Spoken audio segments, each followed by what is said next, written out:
What's good, everyone? Welcome back to another video. Today we're jumping back into the Go Battle League arena with a team featuring Haxorus. Of course, Axew, which is the pre-evolution of Haxorus, was featured in this month's Community Day, which gave Haxorus access to the legacy move Breaking Swipe. This Dragon type move deals 60 damage at the cost of 30 energy, making it a Dragon Claw clone, stats-wise. However, Breaking Swipe also comes with the guarantee to debuff your opponent's attack by 1 stage, making this an amazing move in the Great League as well as the Ultra and Master Leagues.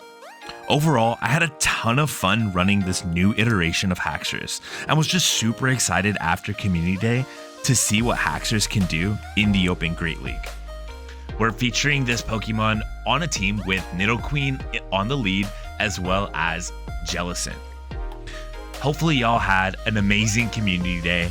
I know that I did. I was able to get out in the community, interact with some members, also make some trades, got this lucky hundo and the crown jewel. I was able to get my very first Shundo. So overall, just an amazing day in the community, which is what this is all about, really. But without further ado, let's just jump into some battles and check out the new Legacy Haxorus. Hopping straight into our first battle, we have Nidoqueen on the lead against Whiscash, and a shiny Whiscash at that. So Nidoqueen's not going to be appreciating these mud shots from the opponent Whiscash. Therefore, we are swapping out into our Jellicent to act as a damage sponge here. Whiscash firing off its first Mud Bomb. Jellicent will reach the charge move, building up to the Shadow Ball before throwing any energy into the Whiscash. Whiscash reaching a second Mud Bomb and the opponent swapping out into their Noctowl.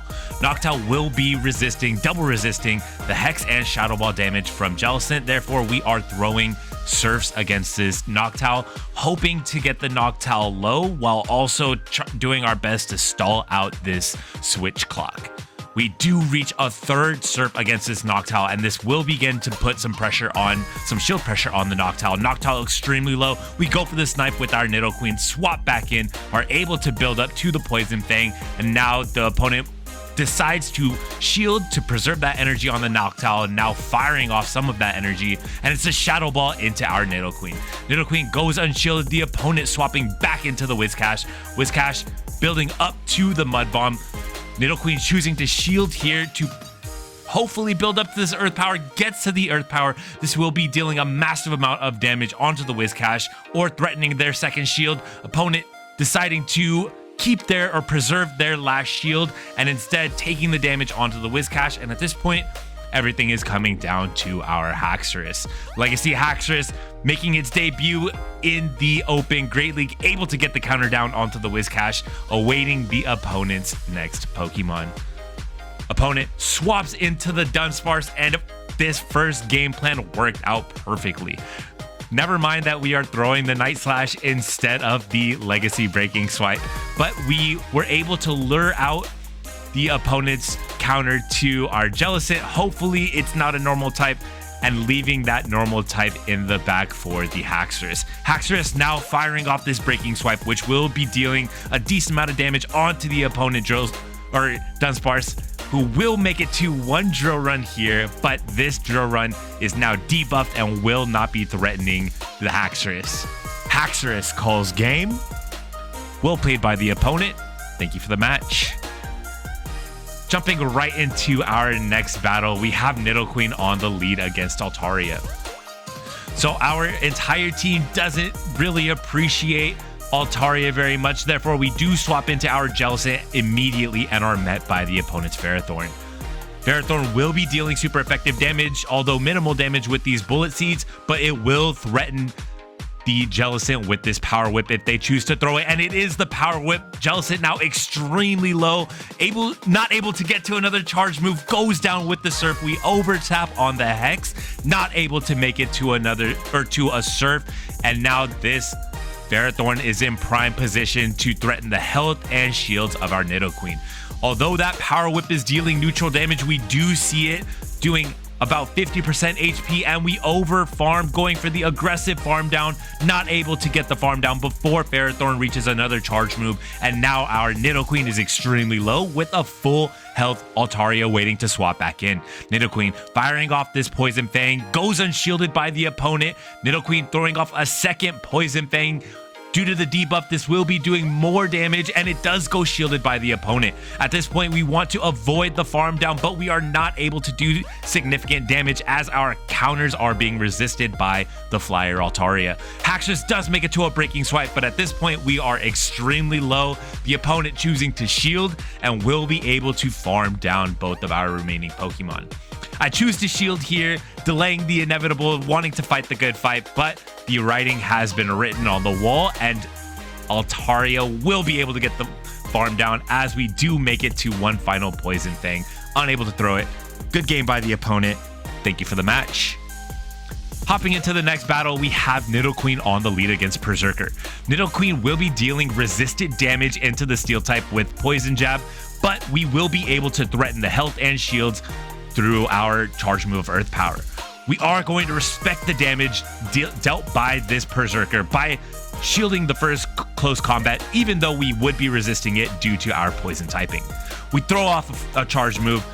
Berserker is extremely glassy in all leagues, or in Ultra League as well. Therefore, the opponent choosing to shield up, throwing a close combat, taking our final shield, but we do get the farm down with Haxorus. Haxorus now able to fire off a breaking swipe into the opponent's Cherrim. Cherrim will be throwing the fast move of Razor Leaf, which will be resisted by our Haxorus due to our dragon typing. However, these Razor Leafs are starting to deal a decent amount of damage as Haxorus is glassy and the opponent is able to reach a charge move. This will be the resisted Weather Ball. Will the Haxorus be able to hold on? And we do hold on. Farm down the Cherrim, able to make it to another breaking swipe, firing it off into the opponent's final Pokemon, which is some spice, the spicy Ponyta running Ember here, and we are able to bring in our Jellicent. Jellicent will be resisting all moves thrown by this Ponyta as it is just a stomp, and we go for the Bad Manners Surf as we could have just farmed down, but as some people say, it's not bad manners, it's just culture. Jellicent calls game. Well played by the opponent. Thank you for the match. Hopping into our next battle, we have Nidoqueen on the lead against an opposing person of culture running the Haxorus. Legacy Haxorus on the lead here, dealing resisted damage with the fast move of counter, but able to reach this first breaking swipe. This breaking swipe will deal about 25-30% of our health and also guarantees our attack debuff. Nidoqueen firing off a Poison Fang says this debuff return to sender. We get the debuff on the opponent's defense, but not before they are able to reach another breaking swipe, further debuffing our attack and taking our shield. Opponent okay giving up their Haxorus and taking shield advantage instead. Opponent now bringing in their Noctowl, and this might be difficult for us as we fire off one Poison Fang and get to a second Poison Fang before the Noctowl is able to farm down. However, this Noctowl has completed the successful wing attack down and now is full of energy as well as 2 shields. So this may be a problem. Sky attack is fired off into our Haxorus and that does 75% of our health. Opponent swaps into their Swampert and we bring in our Jellicent. Jellicent will be resisting the Hydro Cannons from the Swampert, but needs to be cognizant of the Earthquake as we do successfully shield the Earthquake. Jellicent firing off these surfs. We do need to start getting these shields from the opponent. We successfully claim the first shield, making it to a second surf, firing off the surf. Now the Swampert chooses to absorb that damage, still able to make it to another Earthquake, which they will be firing off here. This Earthquake will not be lethal to the Jellicent, but will get us extremely low as we are building up to a Shadow Ball, and we mistime our charge move, throwing on CMP, losing out on all of that energy on our Jellicent. And at this point, that's just a GG. Misplay by your boy, but well played by the opponent. Noctowl calling game. Thank you for the match. Hopping into our next set, starting to get the feel for Haxorus here. need to situate it in the back with some energy and shield advantage, but we're met with another tough lead here. Nidoqueen on the lead against Pelipper. Pelipper throws 5 wing attacks and instantly throws their Weather Ball, which we will be catching on our Jellicent. Jellicent absorbs that resisted damage and is met with the opponent's Abomasnow. Abomasnow able to make it to the energy ball here. We do not shield and we are able to survive on the hopes and dreams of our ancestors on 1 HP, making it to the Shadow Ball, dealing a decent amount of damage, but going down in the process. Nidoqueen will be coming back in here, hoping for the aggressive farm down, unable to get the farm down, and instead is now facing this super effective Weather Ball from the Abomasnow. And to make matters worse, we throw on CMP tie and Nidoqueen loses that CMP tie. We fully undercharge, recognizing the mistake of our actions, and now we are met with the opponent's Galarian Stunfisk. Stunfisk is met by the Haxorus. Opponent immediately swaps out into their Pelipper. Haxorus is able to fire off this breaking swipe, which we will be doing a significant amount of damage onto this glassy Pelipper. Haxorus making another breaking swipe here, firing off into the Pelipper. Pelipper able to survive on, let's be reasonable here, maybe 2 HP. Firing off this Weather Ball into our Haxorus, claiming our first shield and able to make another Weather Ball. This is resisted damage. Haxorus doesn't need to sweat it too much, able to get the counter down on the flyer, and is now throwing a Night Slash. I apologize again for my misplays. This should be a breaking swipe, but we do want to secure that damage onto the Stunfisk. We're able to secure that damage, shielding up the rock slide in the process, and now going for an aggressive farm, hopefully getting to another charge move, but unable to do so as Stunfisk makes it to the rock slide, able to take out our Haxorus, and that Stunfisk able to call game as they can successfully shield this Earth Power. They do shield, able to get the Mud Shot down. Well played by the opponent. Thank you for the match. And again, as you by now should associate me with, some significant misplays end game there that may have costed us the match, but either way, we go next. Hopping into the next match, we have another tough lead as our poison jabs are resisted by this Toxicroak, and we are going to be taking super effective damage from those mud bombs. So instead, we swap out into our Jellicent and are met by a Charm Alolan Ninetales. Jellicent makes it to this Shadow Ball, throwing the Shadow Ball into the Ninetales, able to make another charge move. This Surf will be threatening the life or the first shield of the opponent, and they do choose to expend their first shield. Jellicent now faced with a tough decision. Absorbs the Psyshock. Will we be able to make another charge move? We are not, as Ninetales gets the charm down. We bring back our Nidoqueen, able to get the farm down, go for the Earth Power on the Toxicroak, but lose CMP here. As this Mud Bomb would be doing a significant amount of super effective damage, we do choose to expend our first shield, and now are wasting no time going for bait, straight for the Earth Power, and bam! We take out the Toxicroak with our Earth Power and are met with a Galarian Stunfisk in the back. Galarian Stunfisk not building up to the Earthquake, instead firing off this Rock Slide, and we should be shielding here potentially, as these moves are not yet debuffed. I should also be throwing the Breaking Swipe or Night Slash into the Galarian Stunfisk. Again, I'm choosing to go for the Night Slash here, looking for the guaranteed damage, as this Night Slash will be taking out the Galarian Stunfisk, and Breaking Swipe is, of course, a resisted move given Stunfisk's steel typing. Haxorus able to call game. Well played by the opponent. Thank you for the match. Hopping into the next battle, we have Nidoqueen again with a difficult lead facing Galarian Stunfisk. Nidoqueen throwing her poison jabs, building up some energy, and we are met by the opponents. This is a guaranteed Rock Slide, as they did not build up to the Earthquake. Therefore, Nidoqueen staying in, building up energy, threatening with an Earth Power here, and we do throw the Earth Power. Again, not wasting any time with the baits, and the opponent does successfully shield our Earth Power. Opponent firing off another charge move. This will be the Earthquake, and we do successfully shield the Earthquake. Nidoqueen again choosing to not bait, and this may have been a misplay, as it does seem that the opponent is intent on expending both of their shields to maintain alignment. Jellicent throwing the Surf immediately, and the opponent makes an excellent catch onto their water type Azumarill.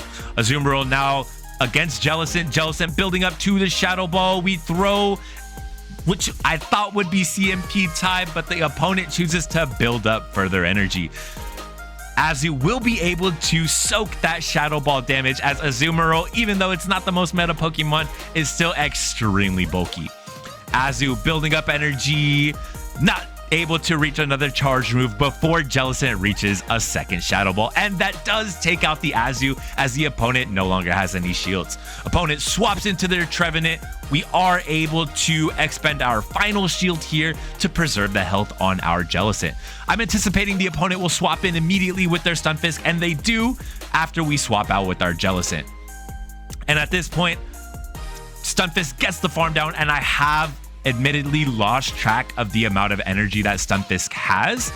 I thought this would just be a Rock Slide and that it would be safe to bring in Haxorus to farm down, but as you can see, I was wrong, as bam, Haxorus is taken out by an Earthquake, and the opponent is at another charge move. This is just going to be a Rock Slide, but it will allow Stunfisk to call game. Well played by the opponent. Thank you for the match. That end game there was a little bit rough from me. Could have thrown some energy into the Stunfisk and may have potentially led to a counter down by my Haxorus. But regardless, we go next. Nidoqueen on the lead against this poison water type Qwilfish. Qwilfish, not swapping out for whatever reason, is going to be having all of its moves resisted here by our Ghost and water type Jellicent. Jellicent firing off a Shadow Ball into the opponent, which does get shielded, but we reach a second Shadow Ball, and this will be threatening the shield or claiming the Qwilfish, as Qwilfish gets knocked out. We're then met by an Alolan Ninetales running Powder Snow this time, and Jellicent able to reach a Surf, doing a decent amount of damage onto the opponent, building up energy, and at this point I am content with either letting our Jellicent go or calling this bait, and it is the Weather Ball bait. We do CMP tie. Unfortunately, I over-tapped on the Surf yet again, but we do force the opponent to expend all of their Ninetales energy, as the opponent swaps out from their Ninetales into a Shadow Politoed. And at this point, Shadow Politoed is switch locked, of course, so we throw our Poison Fang into the Politoed, debuffing its defense, shielding up our Nidoqueen, and now it is Haxorus time. Haxorus comes in, is countering down, pummeling the Politoed, and I admittedly, again, may have lost count here. This definitely could not have been an Earthquake or Blizzard, but I shielded up, respecting the damage regardless, knowing that Haxorus will be able to get to 2 charge moves before the Ninetales is able to reach 1, as we will be throwing this resisted Breaking Swipe that is still enough to allow the Haxorus to call game. Well played by the... Hopping into our next battle, we have our Nidoqueen on the lead here. Another very negative, very difficult lead, Galarian Stunfisk. Stunfisk building up energy as our Nidoqueen also builds up energy, and once again, I do believe that the Stunfisk did not build up to the Earthquake. We're able to absorb that resisted Rock Slide damage on our Nidoqueen. Once again, not wasting any time with the baits, going straight for the nuke. The Earth Power, this will be taking out the Stunfisk, but the Stunfisk does choose to preserve their health by expending their first shield. Will this be the Earthquake? We do successfully call another Earthquake, and now our Nidoqueen is met by the Araquanid. And at this point, I did not know how to proceed forward. I should have just taken my energy on my Nidoqueen and immediately swapped into my Jellicent, as Jellicent does not have to respect the fast move or either charge move from this Araquanid, as everything will be resisted. Bug Bite, Bug Buzz, as well as Bubble Beam. Jellicent able to reach this charge move, throwing off the Shadow Ball into the opponent, able to get the knockout onto the Araquanid, and I was anticipating that the Stunfisk would come back in, so I immediately throw the Surf, but to my surprise, it is a Golisopod, which has a water typing and therefore is able to resist our Surf.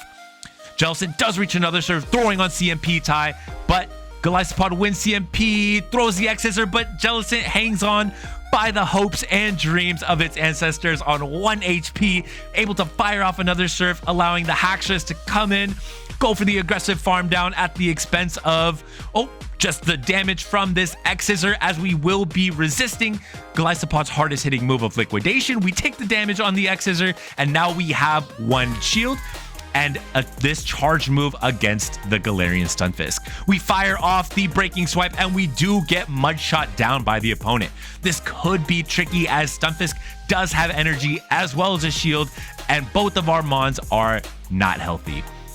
Nidoqueen facing this first charge move by the Stunfisk, shielding up the Rock Slide, as that would have threatened to take us out, throwing this Poison Fang bait, and the entire match relies on this, and we are able to successfully bait the opponent and catch the Rock Slide onto our Jellicent. That was a perfect catch, as I finally make a decent play, not a misplay. Nidoqueen able to get to the Earth Power. This will be taking out the Galarian Stunfisk, as Nidoqueen calls game. Well played by the opponent. Thank you for the match. Here we see the 3-2 set, which I had to work extremely hard for. Overall, I had a ton of fun running Haxorus in the Open Great League today. I was super excited just to build one, hop into Great League after Community Day, and I was not disappointed. Breaking Swipe is a fantastic move, as it hits extremely hard, even against resisted damage, and I would recommend that you run Surf on your Haxorus just for better coverage. I admittedly did not have any more charge TM, so was forced to run with Night Slash. But that's going to be all for me. Hopefully you enjoyed the video. Leave a comment down below if you have any recommendations, or if you have any Pokemon you want to see featured in the next videos. But thank you for stopping by. Remember to enjoy the small things. Peace.